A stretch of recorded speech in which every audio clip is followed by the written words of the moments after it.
Hi, I'm Katie Soden with Safe Kids Greater Des Moines. And if you have a baby in your life, we've got some great information to share with you today. Babies are the most vulnerable age group among all children. They're completely dependent on adults for their every need. A parent's most minor decision can have a great impact. Deaths in infants through age 1 are most often due to unsafe sleep environments, including location, surroundings, and positioning. Approximately 3,500 infants in the United States die each year from sleep-related deaths. Today, I'm joined by Dr. Audrey Bush from Blank Children's Hospital to help families learn how to keep their babies safe while sleeping. Thanks for joining me today, Dr. Bush. Yeah, thanks for having me. Yeah. So what is a safe sleep environment look like for a family? Great question. Yeah. So really, especially for that first year of life, we want a baby to have their own safe spot to sleep that's all their own. So that can mean a crib or a bassinet or even like a pack and play or something like that. In that space, we want them to have a firm, flat mattress. And we don't want to have anything extra in there. So no loose blankets, no stuffed animals, and then none of like the cute crib runners or any of that kind of stuff that you see sometimes sold with that. Really just the baby on a flat sheet, on a firm mattress, nothing else in there with them. Nothing else. Yeah. Is it ever safe for baby to sleep in bed with their parents? Good question. Definitely, especially as like a new parent, we all know that exhaustion hits hard and it's easy to want to do that, especially when you have a fussy kid or you're tired and you're in between feeds. But honestly, no, it's really not. We know that especially when you're extra tired or if you have other stuff going on or there's blankets in that bed with you, it's definitely not safe for that baby to be in there. They're not able to push things out of the way. They're not able to turn away from things the way that you or I would. And so no, we want them to have their own safe spot with nothing else going on in the crib. Great. Yep. Can we talk about sleep sacks and swaddling? Is that a safe thing to do? Great question. Yeah. So you definitely can use a thin blanket. And for a long time, that's what we talked with parents about, was using just a thin blanket to swaddle babies. You want that swaddle to be kind of tight and have them wrapped around it. And that's safe as long as they're not yet showing any signs of being able to roll over.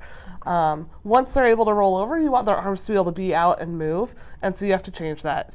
The newer thing we see out there now are sleep sacks or swaddle sacks, and those do the same idea of swaddling, but kind of let you get that tight swaddle without having to worry about the technique as much. So swaddling with those loose blankets is definitely, our nurses in the nursery do great with it. It's a learned skill. It's hard. Yes. But those sleep sacks are really nice because they usually use zippers or Velcro, something to help make you get that nice tight swaddle. And so those are great and perfectly safe. And I would say the one thing I'd add to that is now we're starting to see other products, so like weighted sleep sacks.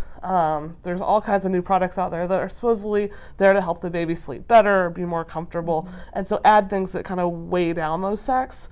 Those aren't approved by the American Academy of Pediatrics. Those aren't safe. They, again, can make it harder for the baby to maneuver the way they need to be able to maneuver. And so, again, aren't a safe way to have your baby rest. Okay. So, that's really great information. Yeah. Dr. Bush, let's talk about what happens when baby might be sick or struggling with reflux. Is it ever okay for a parent to prop their baby or even lay them on their stomach to sleep? Yeah, that is so hard when your kiddo's not feeling good. You just want them to get rest, right? I've definitely been there as a mom, and it's a tough situation. What we do know is that the safest spot, even when they're sick, is for them to still be totally flat on that firm surface. If your baby does have reflux, sometimes we'll talk about keeping them upright after a feed for, 15, 20 minutes. Your doctor might tell you a specific amount of time. Okay. And that can help sort of let that food settle down in their stomach. After that, though, when they're going back to sleep, you want them flat on their back again. Similarly, when they're sick, you want them flat on their back. I think we, sometimes know as adults it feels better to be sort of sitting up or on a pillow, but what we know is that it's easiest for those babies to keep that reflux down or help out when they're congested if they're flat. It's actually safer and easier for them to breathe. And so we definitely recommend, even when they're not feeling well, to do that. Okay. Yeah. What if, as a mom in those late night feedings and baby gets soft and comfy and you're starting to get drowsy and baby's sleeping on you, what's the best thing to do? Yeah.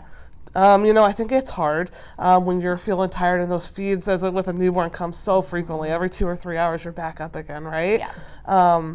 Really, what we want to see is when you're starting to feel sleepy, we want you to get that baby back into their safe spot.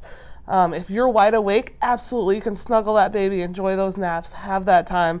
But when you're getting sleepy, we don't want you to have to worry about keeping that baby in a safe position.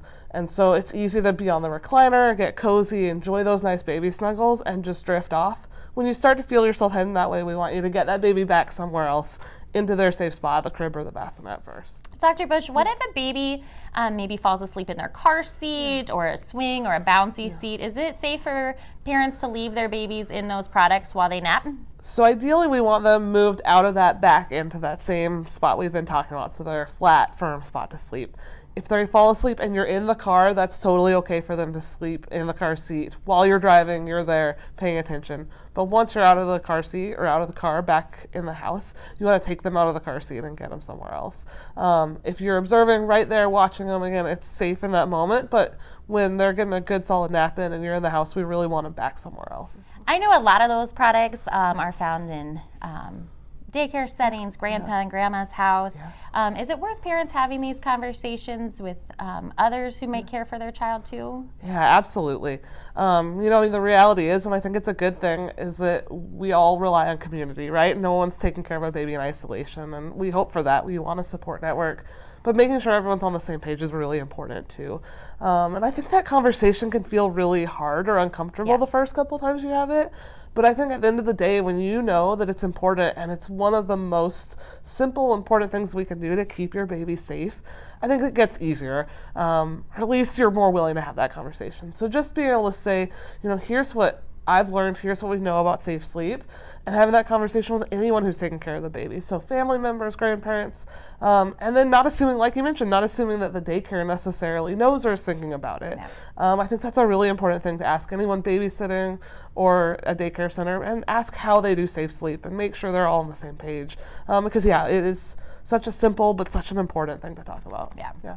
Dr. Bush, thank you so much for sitting down and answering all these questions for us today. Of course, yeah. I appreciate your time. Of course. If you at home ever have any questions regarding safe sleep practices, be sure to talk to your child's pediatrician.